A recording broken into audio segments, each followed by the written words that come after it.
will try. Okay, I have to share this somehow and continue meeting. Um, Down let's at the see. bottom.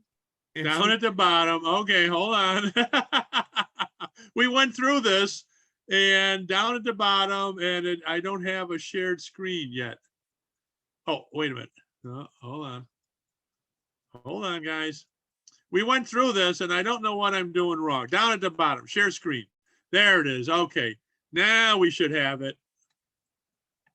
Okay. Now everybody can see it, right? Okay, good. That's right. You're all muted. I apologize for that. All right. So, ladies and gentlemen, as Ken said and as Tom said, I did do a presentation 25 years ago or 26 years ago when my first book came out in the Sultana. That was 1996. During those 26 years in between, I have continued to work with the Sultana and on the Sultana. And I'm actually now retired, and I am a historical consultant for the Sultana Disaster Museum in Marion, Arkansas. I'll talk a little bit about that at the end of this presentation. But there's a lot of things that I found out that I had gotten wrong in my book, my 1996 book. So I decided to correct all those facts, go back and go to first person accounts and really look into the stories, the myths, the fallacies connected with the Sultana. So that's why I'm giving this presentation today, 26 years later. It's the updated version of the steamboat Sultana. Now, the Sultana was built in January of 1863 in Cincinnati, Ohio, and actually dropped down into the Ohio River in about February of 1863. It was, this is the only other known photograph of the Sultana. This was taken at St. Louis, Missouri from the Illinois side, shooting over to the St. Louis waterfront. It is actually a part of a mural of several photographs taken. And if you lay them end to end and stuff like that, you get the whole entire St. Louis waterfront. Well, one of those boats is the Sultana. So this is the only other known photograph of the Sultana besides the famous one where she's overcrowded. Now, the Sultana was 260 feet long with a hull width of 40 feet. But when you add the width of the two paddle wheels on the side, it was about 72 feet wide by 260 feet long. I'm going to see if I can get a pointer here. And the Sultana had extra tall smokestacks built.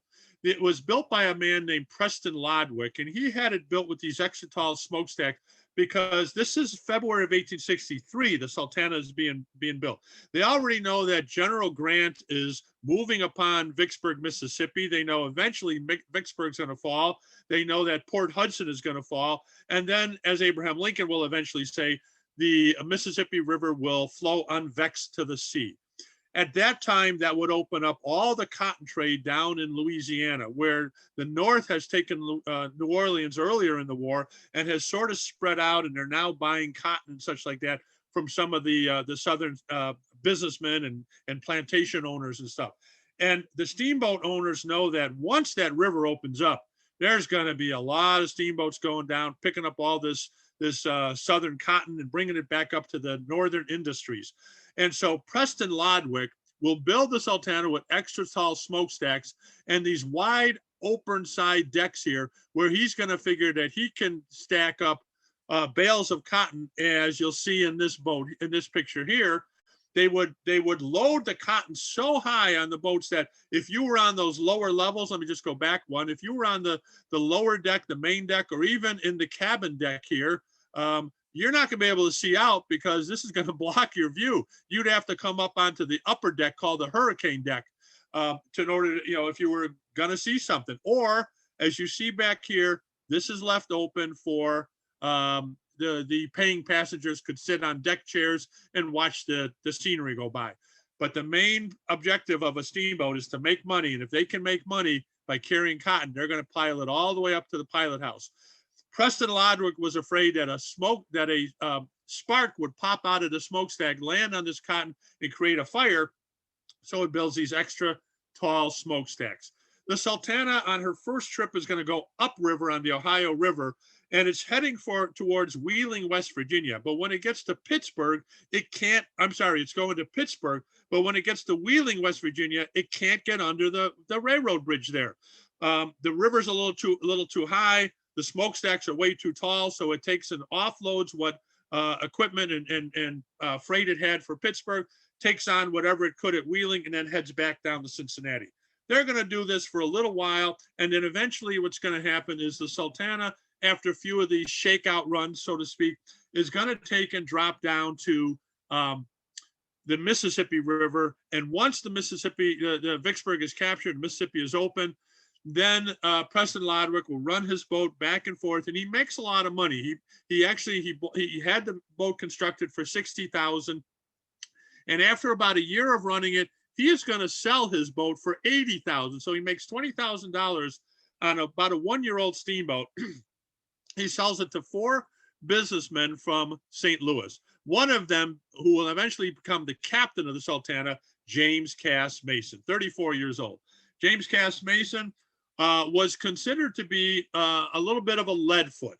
He liked to race his boats. In fact, he was the master of the steamboat Belle Memphis when the Belle Memphis raced against the Sultana and beat the Sultana. But James Cass Mason must have come to the conclusion that under a better captain or skipper and a better crew, that Sultana could be the fastest boat on the river. So he will buy into the Sultana.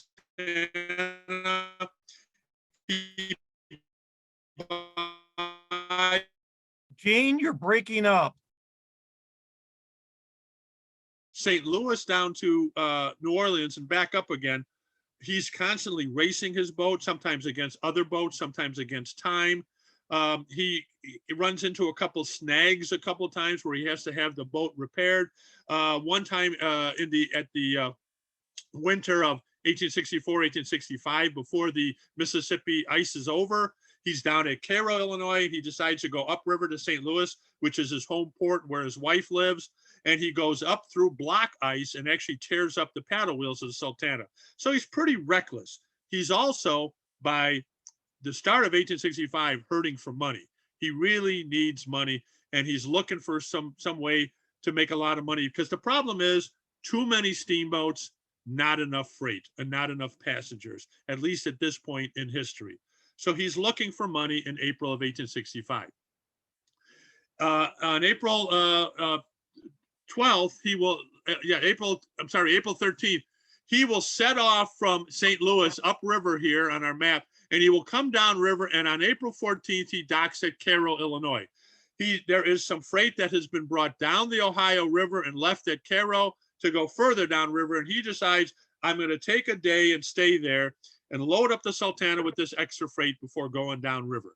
He's actually sitting there at Cairo on the morning of April 15th when word suddenly comes that Abraham Lincoln has been killed, shot in Ford's Theater, and he has died the morning of 7:22 in the morning on April 15th. Word is immediately flashed throughout the whole United States through telegraph, and James Cass Mason hears this at Cairo. The Cairo newspapers publish their bold, black bordered newspapers. And Mason says, if I'm the first boat to leave Cairo with the news of Lincoln's assassination, because the South doesn't know about this yet. The telegraph wires to the South have been torn up either by Confederate guerrillas or Union raiders. And some of the towns further south won't hear about this. And Mason says, if I can take in, deck my boat out with the black bunting, lower the flag, the half staff, grab a couple of these Cairo newspapers and head downriver, I'll go down in history. The Sultana will go down in history as the messenger of death, spreading word of Abraham Lincoln's assassination. And he does start going downriver. He'll stop at Memphis. He'll stop at Helena, Arkansas. He'll stop at, all these little river towns, and some of them that are too small to stop at, they just shout out what's happening, and they're ringing the mournful bell. Eventually, they're going to get downriver all the way to Vicksburg. When they dock at Vicksburg, a couple runners go into town to spread the word, bring the newspapers to the Union authorities down there at this captured city now. And there is a Union officer that will come on board the Sultana, a man named Captain Reuben Benton Hatch. Reuben Benton Hatch comes on board the Sultana. He had been a good friend of Lincoln. In fact, he owed his job position as chief quartermaster in charge of Vicksburg to Abraham Lincoln. He had been a scoundrel throughout the war. He had been using his quartermaster position to take and buy items for one price, but charge them to the government at a higher price. And he was pocketing this money. He'd been arrested a couple times, but he always, Lincoln had been a personal friend. Lincoln had been his personal lawyer for his time being. His brother, Ozias Mather Hatch, is actually a good friend of Abraham Lincoln's and will travel with Lincoln to meet with General McClellan and Antietam, those famous pictures of Lincoln standing by the tent with McClellan. Right next to Lincoln is Ozias M. Hatch. That's Reuben Hatch's brother. So whenever Hatch would get into trouble, he would have his friends and neighbors petition Lincoln, and Lincoln would always say, hey, I knew Hatch. He's a good guy. Let's leave him alone. So Hatch is now the chief quartermaster at Vicksburg, and he comes on board the Sultana. He hears that Lincoln is killed, but more importantly, he goes up to James Cass Mason, captain of the Sultana, and says, I have a deal for you. Sitting outside of Vicksburg is a exchange camp. What has happened is the war is almost over. This is April of 1865, near the end of April of 1865. And the war is over. And what has happened is the Union prisoners being held at Andersonville Prison and a prison called Cahaba, which is near just south of Selma, Alabama, are in so bad shape that these Confederate officers here come to Vicksburg, and they meet with the Union officers, and they say, hey, can you guys send us some food and some clothing? The war's almost over. We'd like to, help these guys at Andersonville and Cahaba. Instead, this man sitting here that my marker's on, a man named Captain Archie Fisk, says, we'll do you one better. Sorry, people, let me get rid of this. Sorry about that. What happens is Archie Fisk says, I'll do you one better. Why don't you bring your people from Andersonville and Cahaba and bring them here to Vicksburg? We'll feed them, we'll clothe them, we'll give them medical attention. They'll still be under Confederate control, but this way we can take care of them. And what we'll do is we'll wait for some Confederate soldiers in the north to be brought down, and we'll exchange them, a man-for-man exchange. This is a great deal. And pretty soon there's over 4,000 soldiers, Union soldiers, outside of Vicksburg waiting to be sent home. However, none of these Confederate guys are coming down. Well, Hatch, in charge of the quartermaster and in charge of river transportation, meets with Mason and tells him, look, we know that eventually these guys will be sent home. I know you're going down river to New Orleans, but when you come back up river, if I can guarantee you a lot of 1,000 men, would you give me a kickback from the government funds? The government is going to pay the captain of the Sultana $2.75 per enlisted man and $8 per officer to send them upriver towards St. Louis or towards Cairo, Illinois. James Cass Mason, who's hurting for money, he's been paying for damage to his hull, damage to his paddle boards. He says, yeah, if you can guarantee me 1,000 men at $2.75 per man and $8 per officer, I'll give you a little bit of a kickback.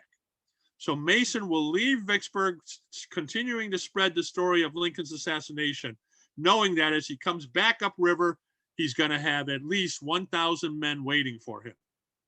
Well, in the meantime, and this is the guy. We did not know who Reuben Hatch was. I mean, we knew who we had no idea what he looked like.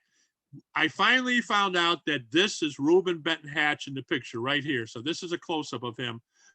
And Reuben Benton Hatch was one of the officers that helped set up this parole camp, exchange camp, because he's the guy that has to give them their food and everything like that. So this is the only known photograph of Reuben Benton Hatch. These guys that are sitting out there came from Andersonville Prison in Georgia, And as I said, Cahaba Prison along the Alabama River, just south of Selma, Alabama. This is what these guys were looking like. This is Epinetus W. McIntosh of the 14th Illinois Infantry. He had been held at Andersonville. And McIntosh, when he was captured on the Sherman's raid to the sea, he weighed, in October of 1864, he weighed 175 pounds. He was in prison for 7 months, and when he was released in April of 1865, he weighed 85 pounds. He had lost 90 pounds while he was in prison. And you can see from this picture, which is really a drawing of him, that you can see his rib cage. You can see these sores on his arm. These are scurvy sores because he was not getting enough vitamin C while he was in Andersonville prison. His clothes have just basically fallen apart. He will be sent from Andersonville prison to this parole camp called Camp Fisk after Archie Fisk. And here he will gain a little bit of weight, just relax, be fed, get new clothing, and just wait to be shipped north. Now the guys coming from Cahaba were in a little better condition. This here is a before and after shot of John Henry King of the 9th Indiana Cavalry. When he went into the service, he had a picture taken, and you can see he's got a full chest, full face, cheeks, and everything like that. This is after he's released from Cahaba. His clothing are hanging from him. His cheeks are shallow now. He's lost a lot of weight.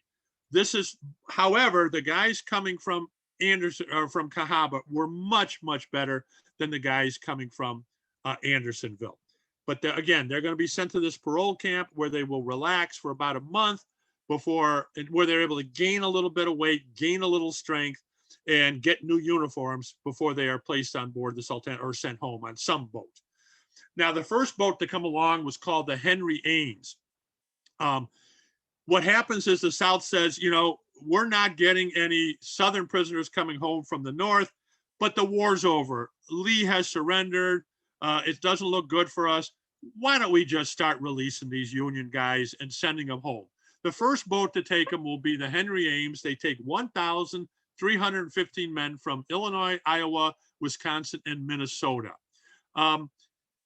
Notice that there's 1,300. Now, the officers in charge had been told to put about 1,000 men on a boat, but they overloaded with 1,300, trying to keep all these guys from the same states together.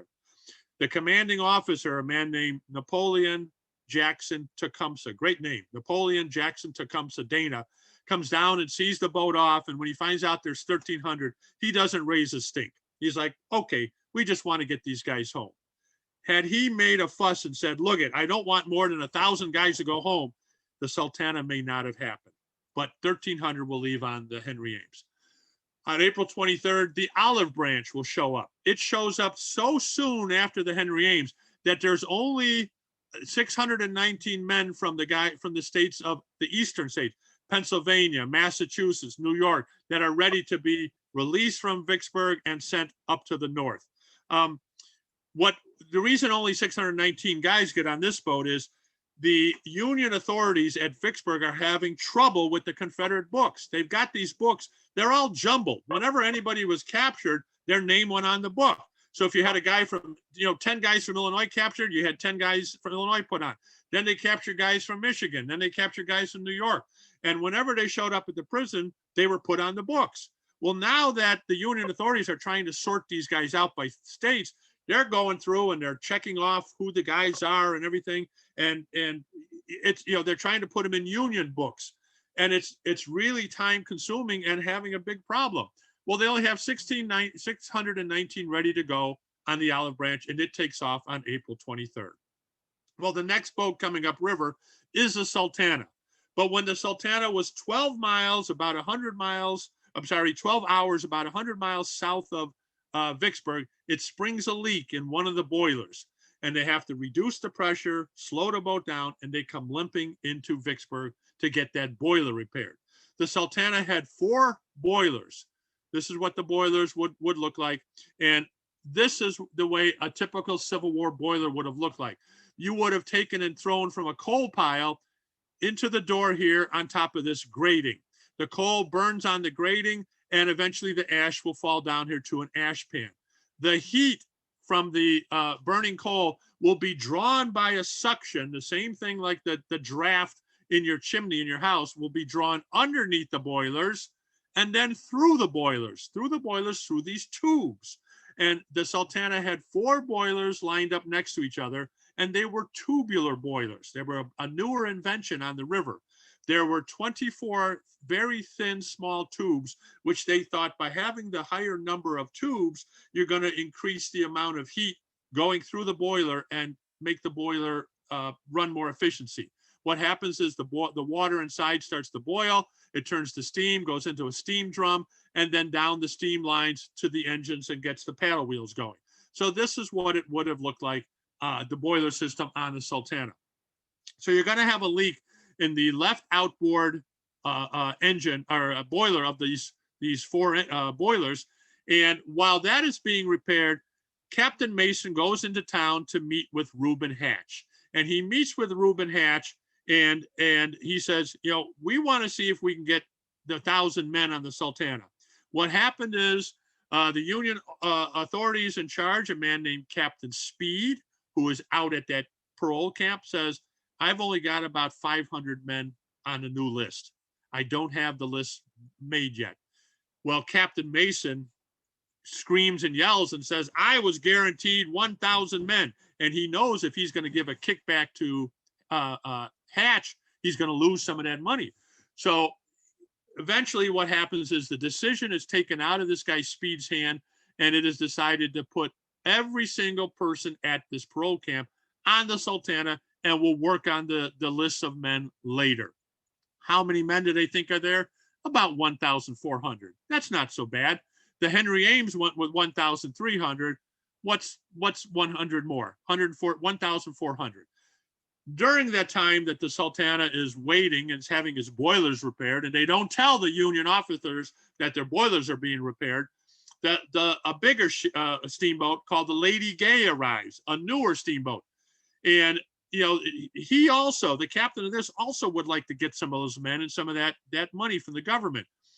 But Colonel Hatch, or Captain Hatch, who does not, you know, want anything going on anything but the Sultana, because he's going to get that kickback, he eventually sends the Lady Gay along with only 16 paying passengers. A newer boat, better boilers, in better condition, but it leaves without a single paying passenger.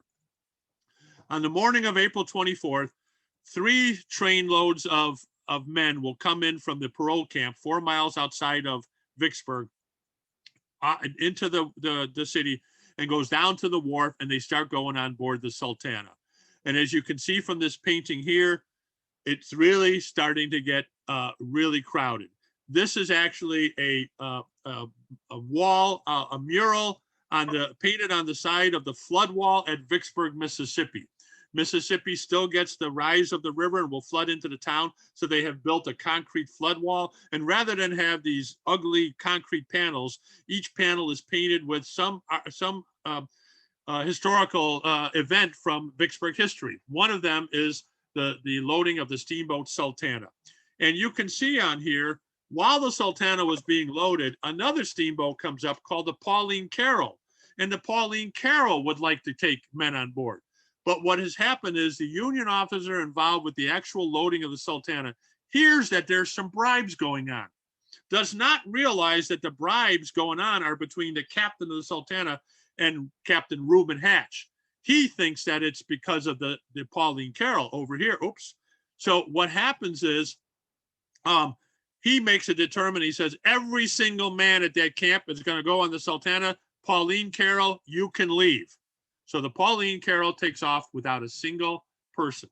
Well, by the time the 3rd train load comes along, the Sultana is getting pretty crowded. And the major in charge, a man named William Fiddler from the 6th Kentucky Cavalry, he's the ranking prisoner. And he says, look, the boat is getting way too crowded. We want to go on that Pauline Carroll there. Well, they spread the word that the Pauline Carroll, the Union authorities spread the word that the Pauline Carroll has smallpox on board. And with these guys just coming out of prison, they're in so weak shape, even though they'd been like a month at this parole camp, they decide, nah, we would die if we went on a boat with smallpox. Why don't we just all go on the Sultana? So as I show here, the Pauline Carroll will leave without a single paroled Union prisoner. What goes on board the Sultana? Well, you had 300,000 pounds of sugar on board the Sultana in these huge, huge barrels down in the hold. That's good. It acts as a ballast. You had almost 100 condemned government horses and mules, mostly in the back and along the back edges of the Sultana.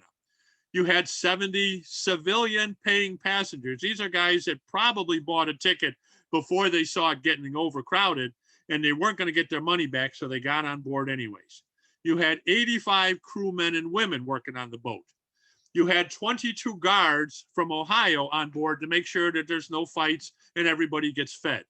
And you ended up with 1,953 released Union prisoners of war. They came from the states of Ohio, Indiana, Tennessee, Kentucky, Michigan, and West Virginia. A lot of the men were with the 18th Michigan Infantry from Hillsdale near the Indiana border there. 18th Michigan Infantry had been captured almost intact at Athens, Alabama, when they went to relieve a raid by Nathan Bedford Forrest. So you had on board 2,130 people on a boat that was legally registered to carry only 376 people and a crew of 85. Grossly, grossly overcrowded. And I don't want to forget the one pet alligator that they had on board. The Sultana had a pet mascot alligator that they kept in a big sturdy wooden crate. And the soldiers, they'd never been that close to a live alligator because you didn't have the zoos we have now. So they were poking sticks at it and the alligator was snapping and hissing. And the crew thought, you know, this is pretty cruel. They took the alligator in this crate and they dragged it underneath there was a closet under the main stairwell and they closed him inside there. They didn't want him getting picked on by the soldiers. So we'll hear about him in a little bit. Now the Sultana will leave on the night of April 24th and it goes upriver against one of the worst recent floods in Mississippi River history. At some points, the Mississippi River was 3 miles wide. And that is because the levees had all sort of fallen apart during the war. And of course, the levees are maintained by the Army Corps of Engineers, but the Army Corps of Engineers had other things to do during the war. They were taken and they were, corduroying roads. They were building fortifications around Petersburg and such. They had so much to do, they couldn't watch the sides of the Mississippi. So as I said, at some places, it went to 3 miles wide.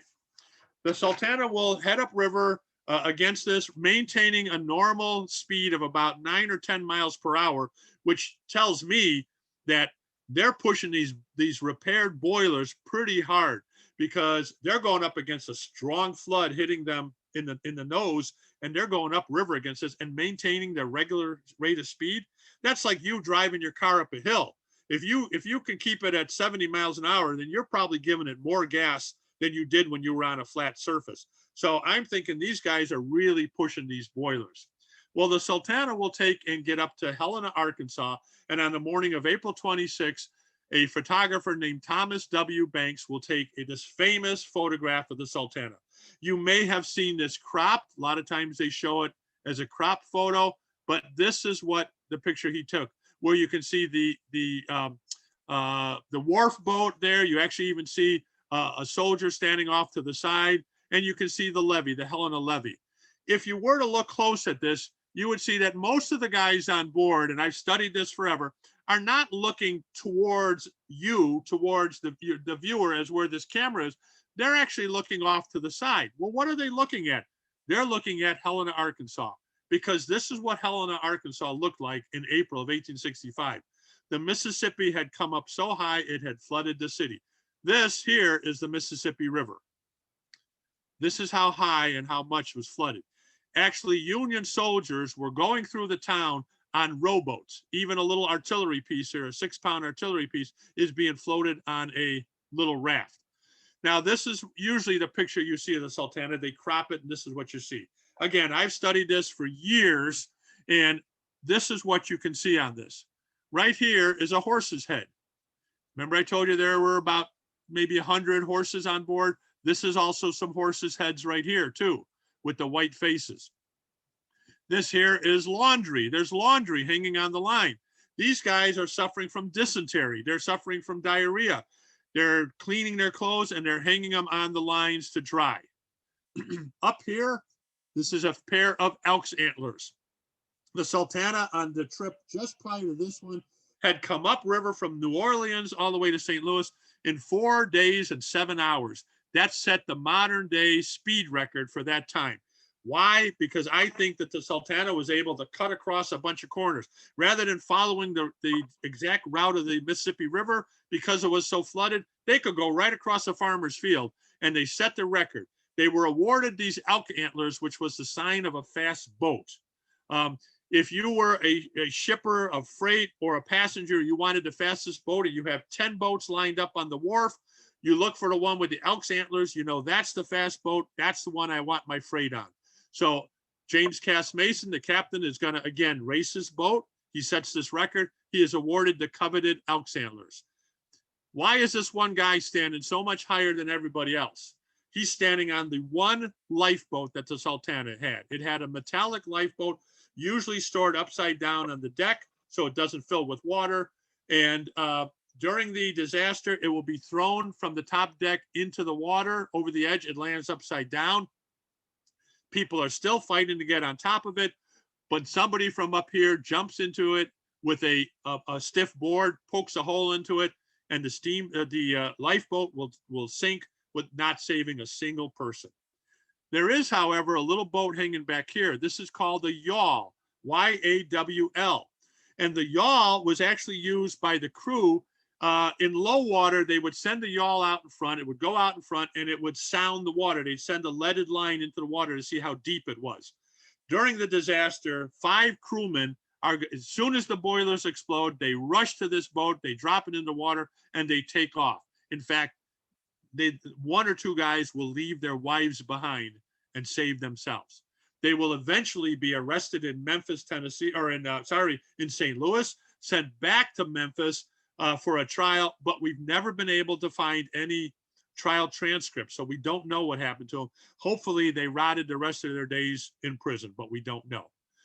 You also had here, there are these marks on the side of the paddle wheel and streaks down the side. That's human excrement. These guys are going to the bathroom. You have 2 bathrooms on a steamboat, one on one side where people would go to the bathroom, it would drop down into the water, and one on the opposite side by the other paddle wheel. These guys are not going to be able, if you've got dysentery, go down, a ramp or whatever and stand in line to go to the bathroom. So they tore holes in the sides of the paddle wheel and went into it directly, or they used buckets, the fire buckets. Fire buckets are round bottom buckets that cannot be used for mopping, because with a round bottom, you put them on the deck, they'll fall over. However, they're usually in a rack. However, you can take them out of that rack. Either if they're filled with sand, you throw the sand, or if they're filled with water, you drink the water because you want fresh water. And they use these buckets, either tied ropes on them and threw them into the river where they could then scoop up some water, or they used them as slop buckets to go to the bathroom in. When the boat would stop, they would pour the contents over the side. So that's what this is here. You don't want to pour it over here because if a wind's blowing, it's going to blow it back on people. So you pour it over the side of the paddle wheel. And you can see it's lined up here and just all over the place.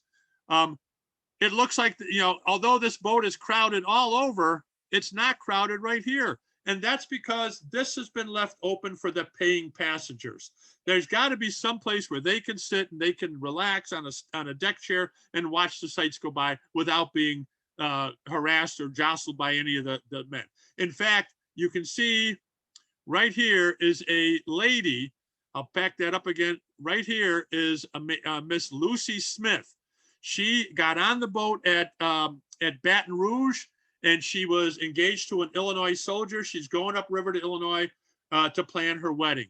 She will die on board the Sultana, but this is an actual picture of her on board.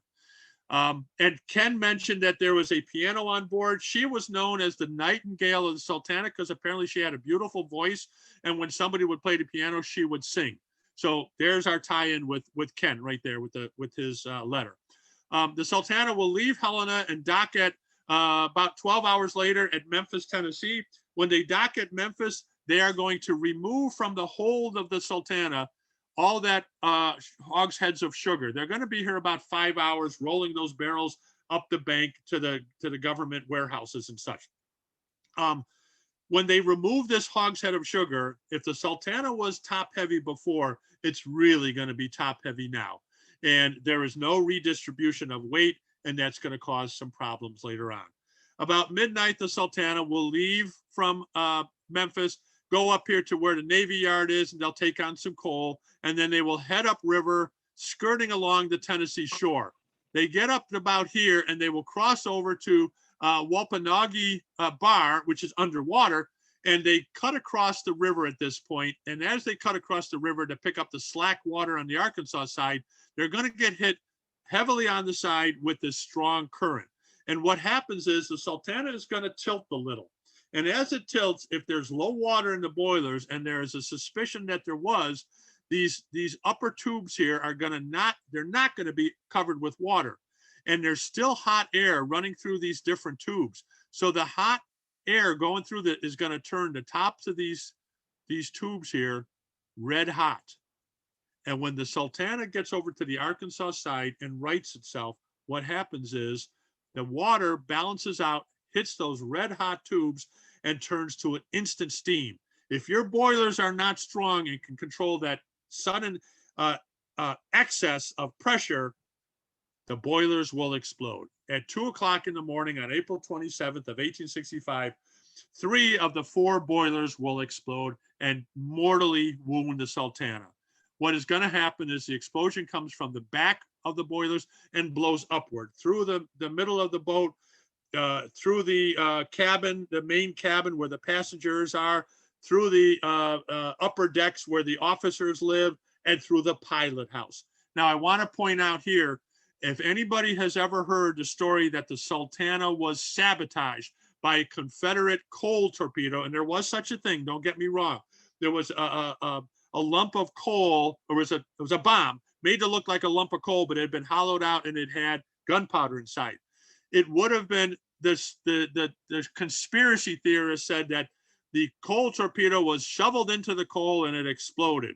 Well, if that's true, why did the explosion come from back here? Why didn't the explosion rip through the bottom of the boilers and all the pressure go out downward and tear the bottom of the Sultana out?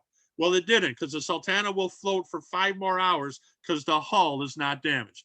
The explosion went upward. Let this disprove the sabotage theory right here and now.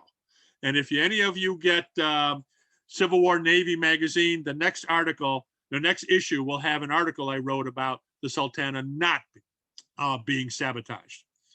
Yeah, so the Sultana, the explosion, as I said, goes upward at about a 45-degree angle. It tears off the pilot house. That was one of the mortal death throes of the Sultana.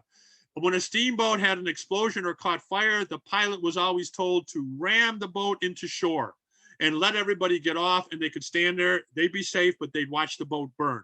When the Sultana's pilot house blew off, it became a floating wreck. There was nobody there to steer it anymore. One of the smokestacks will fall backwards into, well, the 2 smokestacks are braced by bracings. And as they start, when the boilers explode, there's nothing down below them to keep them upright anymore. They start to fall, but they don't fall both forward or both backwards. They start to twist. The one on the one side will fall backwards into the opening caused by the explosion. The other one twists and falls forward onto the crowded hurricane deck here. So this is where a bunch of guys were sleeping. They're now crushed down with this steamboat, the smokestack. And what's even worse is there was a deck underneath here where guys were crowded. So these 2 decks are crushed together, and these guys are crushed into pieces.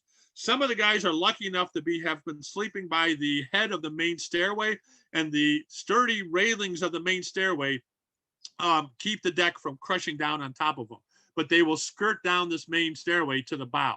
Well, 2 o'clock in the morning, you have no idea what just happened. There's this big explosion. After a little bit, and it was a steam explosion, but after a little bit, a fire will start. They say if we could have found those fire buckets, we probably could have put that fire out. But the fire buckets were not in their racks. They had been used by the guys for going to the bathroom or for getting water. Hopefully one or the other, not the same thing. So they don't have the fire buckets, and the fire will eventually get out of control. Now, there's going to be a mass rush off the bow until they finally figure out, wait a second, this crushing of the decks has sort of created a fire break, and the wind is blowing from the front, and it's blowing the flames back towards the bow. We're safe on the stern. We're safe on the bow. It's the guys back here that have to worry. So again, this is a painting here of the smokestacks down, the crushing of the deck, the guys jumping into the water, grabbing on. Here's some guys grabbing onto the tails of the mules. And eventually they decide, wait, we're safe up front because the flames are going backward. The guys on the back, on the stern, are like, uh-oh, we're in trouble. And they just start jumping off. Some from the lower deck, some from the upper decks, landing on top of each other. There is a family on board. Lieutenant Harvey Andis, who is now out of the service. He had been sick and he had been released from the service. He, his sister, his wife Ann, and their daughter Isabel come down from Kenosha, Wisconsin, to meet with Harvey and to bring him back to Kenosha. When the explosion occurs, Harvey puts a life belt around himself and one upon his wife Ann. Isabel is too small for a life belt. He puts her over his shoulder, and they climb over to the back of the windows here, and they lower themselves down. Harvey gets down into the water with his daughter Isabel. They will find a door. He puts Isabel on the front top of the door where the glass frame windows are, and he's on the back trying to paddle her out of this clutching, grabbing mob of all these soldiers. Ann comes down the rope, but a soldier from above jumps and hits her, knocks her back onto the boat. She eventually will climb into the water and find out that her life belt had been knocked askew. So she swims over by the rudder, and she's standing over, or she's hanging onto the rudder, and her husband and Isabel will disappear from sight. They are never seen, she never sees them alive again. A soldier said he saw them get caught in an eddy, a swirling close to shore swirl of water. Isabel is swept off the door. Harvey lets go of the door to go and save her, but he was in such a weakened condition from his time in the service that both of them are never seen again. Their bodies are never recovered. She does survive. They do not.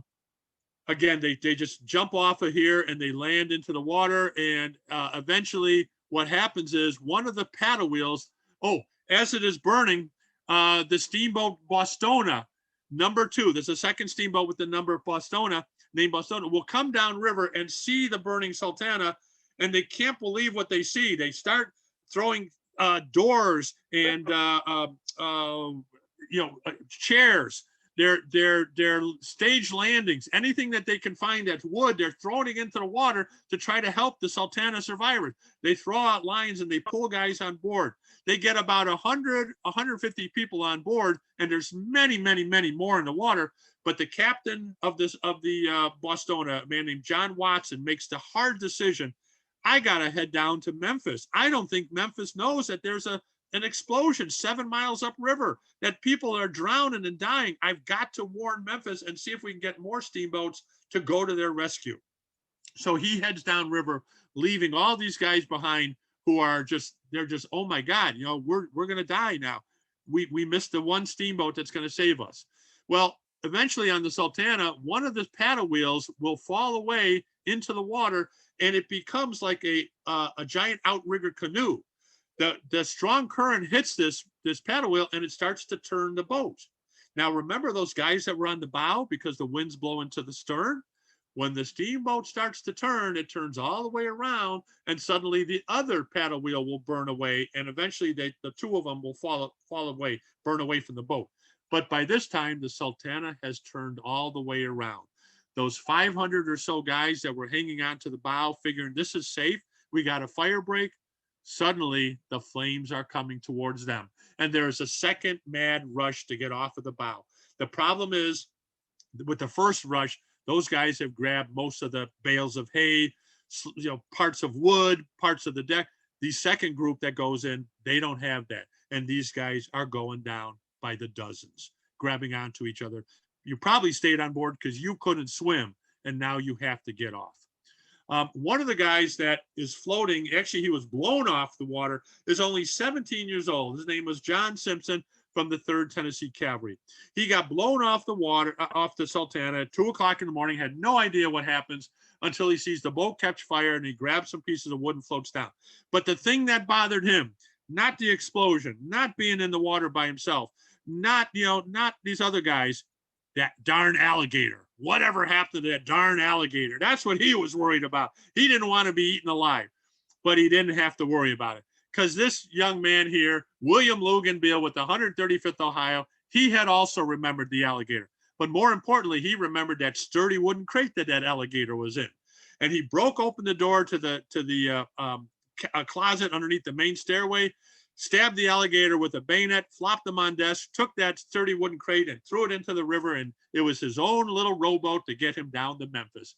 Yankee ingenuity at its peak. Now, some people have said, is that just a story or is that true? Well, years ago, I bought, and this is in our Sultana Disaster Museum in Marion, Arkansas, a curio box where you keep your rings and your watch and stuff like that from William Luganville. And on this box, it said, William Luganville, saved by an alligator. So it's decorated him. So we said, nah, he probably was. And he had a little piece of scrimshaw, a little ivory tooth carved into the shape of an alligator. And then probably a few years later, I was even able to buy a cane that was given to him by his GAR brothers. And on one side, it says, William Luganville, Andersonville survivor. And it said on one side, saved by an alligator with these nice little inlaid silver alligators. So yes, it really did happen.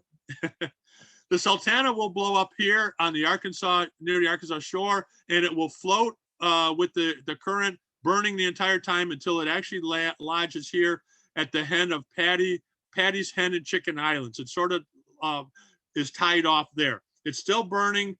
There are some guys that will, after the whole superstructure burns away, it's still burning in the hold, and the charred timbers are still on fire. But there's going to be about 37 guys that climb up on the bow and they tie it off, and they're waiting for a rescue. And there will be some Arkansas guys, ex-Confederates actually, that will come out and rescue these guys from the Sultana. They take them on a little raft, about 5-6 guys at a time, and bring them over to shore. Help them out, dry them out, or whatever. In the morning, as the sun comes up, the waterfront in front of Memphis is just crowded with human beings. And what has happened is the Bostona #2 has come down to Memphis and said, hey, guys, we have this big explosion, but the steamboats did not have pressure in their boilers. They got to build up the pressure. In the meantime, they send out all of their little yawls and their little rowboats to try to save these guys. Well, some of the guys, will be brought to the landing here. They're pulled out of the water. Memphis, the steamboats that are docked start ringing their bells. The city of Memphis wakes up. This is about 6 o'clock, 7 o'clock in the morning now. They bring down these carts to take the wounded guys up to the hospitals. They lay the dead out on the deck, and they actually run out of caskets at Memphis, and they actually just put blankets over the tops of these guys. People that are pulled from the river are looking for their brothers, they're looking for their cousins, they're looking for their neighbors, their bunkmates, and they're going up and down. And of course, the authorities are trying to get these guys to the hospital. Some of the guys are actually going to float past the city, and they said, oh my Lord, I floated past. What am I going to do? Go all the way down river now to Helena, Arkansas? Well, there was a fort down here called Fort Pickering, and this guarded the southern approach to Memphis. If a Confederate gunboat or Confederate Navy had come up the river, they'd have to turn here to go up to Memphis. And as they slow down and turn, they're going to present their side to the guns of Fort Pickering. This was garrisoned by some United States colored troops. And as these guys are floating down river, and again, this is 6 o'clock, the sun is just barely coming up. There's a fog on the river. They see these rowboats out there. They have no idea that the Sultana has blown up. They have no idea that these rowboats are trying to save people. And what happens is they were given orders to fire on any rowboat that does not come ashore when hailed. Well, the guards say, boat out in the water, come ashore. Well, these guys are busy. They're saving people. And the guards start shooting at these boats in the river. I mean, if anything worse can happen to these guys, I don't know about it. Eventually, one of the rowboats goes over and says, what are you shooting at? We're saving people from the Sultana. And the guards at Fort Pickering will build fires, put on coffee, bring the seriously wounded to their Fort Pickering hospital, and they do all that they can to rescue people at Fort Pickering. What happened to Major Fiddler, the guy that was in charge of the ranking officer in charge of all the prisoners? He will die.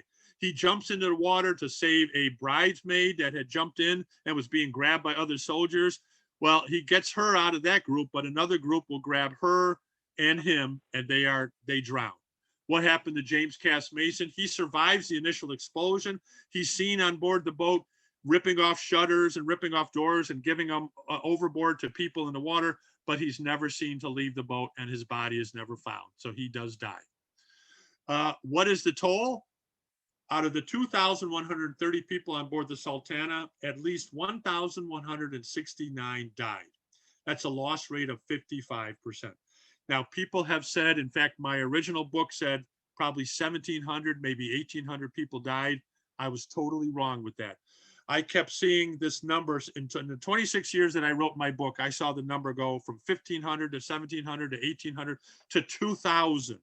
And in 2015, I retired and I said, somebody's got to find out the real numbers.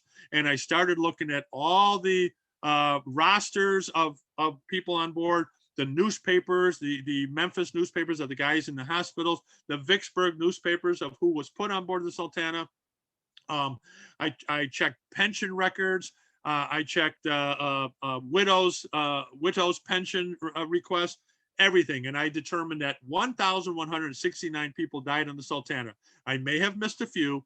So we can honestly say about 1,200 people died on board the Sultana, but that's still the greatest maritime disaster in American history. The Titanic was, of course, an English boat. This was the highest loss on an American vessel. The Sultana did get some coverage. The Harper's Weekly had this dramatic woodcut. You can see it's got the pilot house up here, and it's got this smokestack standing. So it's not accurate, but it is a very dramatic woodcut. This came out in the May issue of 1865, spreading the news of the Sultana. The newspapers like Cincinnati and St. Louis, the river newspapers, will cover this for a long, long time. The other newspapers in New York, Philadelphia, Boston, they cover it for a little bit, and then they stick with the coverage of Lincoln's funeral train coming across the north. They start covering the capture of Jefferson Davis. They cover the surrender of Joe Johnston's army in North Carolina on April 22nd, the day prior to the Sultana. So there's a lot of stuff in the newspaper that pushes the Sultana to the back pages, but it does get pretty heavy coverage in these other newspapers, the river newspapers.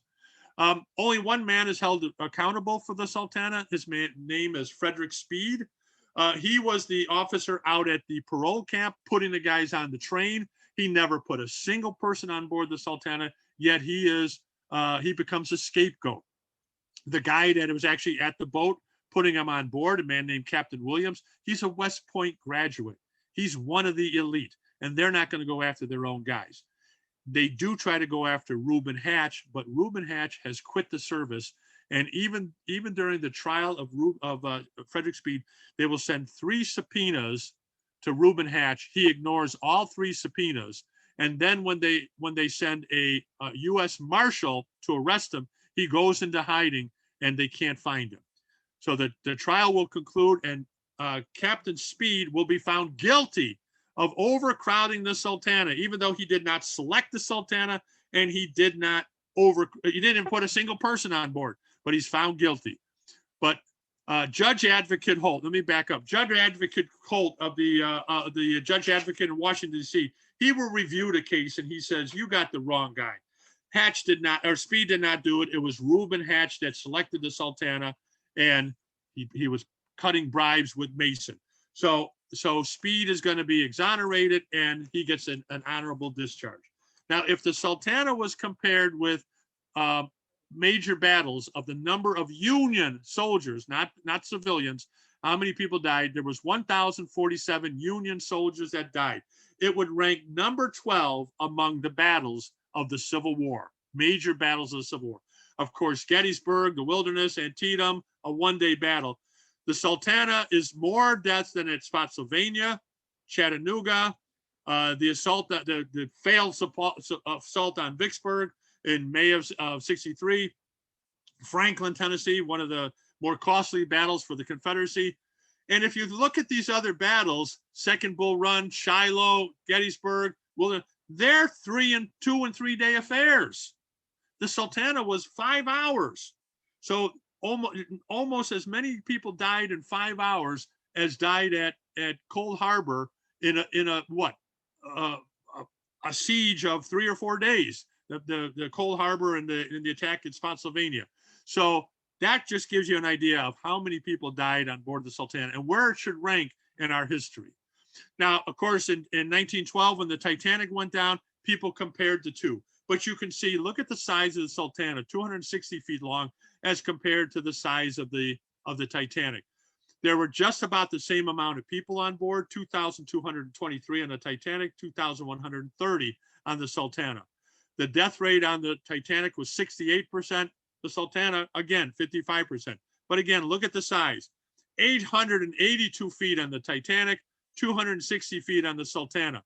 And remember, the same amount of people being able to spread out on 882 feet as compared to those being able, that just shows you how crowded it was on board the Sultana.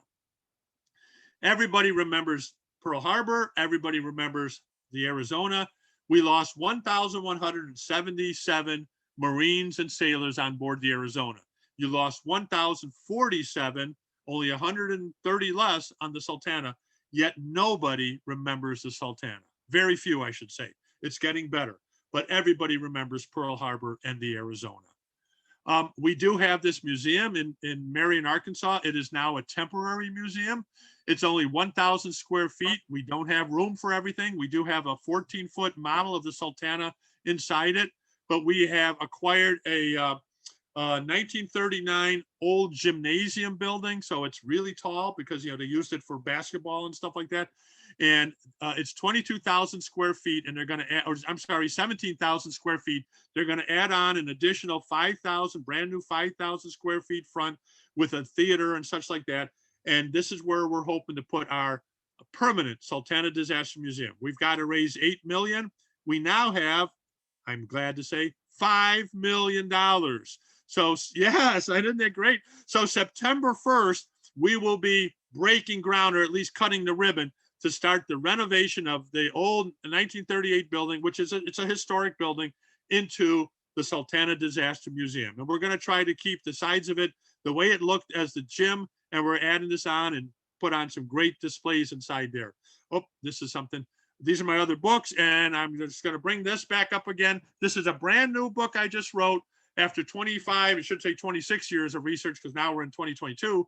Because my first book came out in 1996, so it's been 26 years, and it is available on Amazon. They charge you $39.95, but if somebody would want to buy it from me and get it signed and autographed, you have my email there, and I sell it for $30, and then I charge $6 to ship it. So it's $36, no tax, no nothing.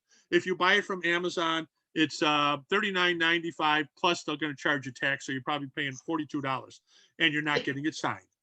Gene, So, could you go back to your other books? Sorry. Oh, sure. Oh, I'm sorry. Yeah. Everyone is available except for the second one, Fortress Against the Sun. And again, you can go on Amazon and just type in my name, Gene Salecker, and all these books will come up. You might be able to find a copy of Fortress Against the Sun. I think they will print it on demand. But other than that, just go on eBay. People sell them on eBay all the time. I don't get any money, but hey, you get the book. So this is my first Sultana book. The other 4 were World War II, as Ken had mentioned, and now I just did the remake on the Sultana. And again, I'm just going to leave this up here because it's got my email account, and people can email me, and I'll give you more information on how you can order a book from me. Jim and Tom, that does it. And Ken, that does it. So if anybody has any questions, I'd be glad to answer them. Well, thank you very much. That was great. Give me a second to stop the recording, because we're not going to record the Q&A. Okay.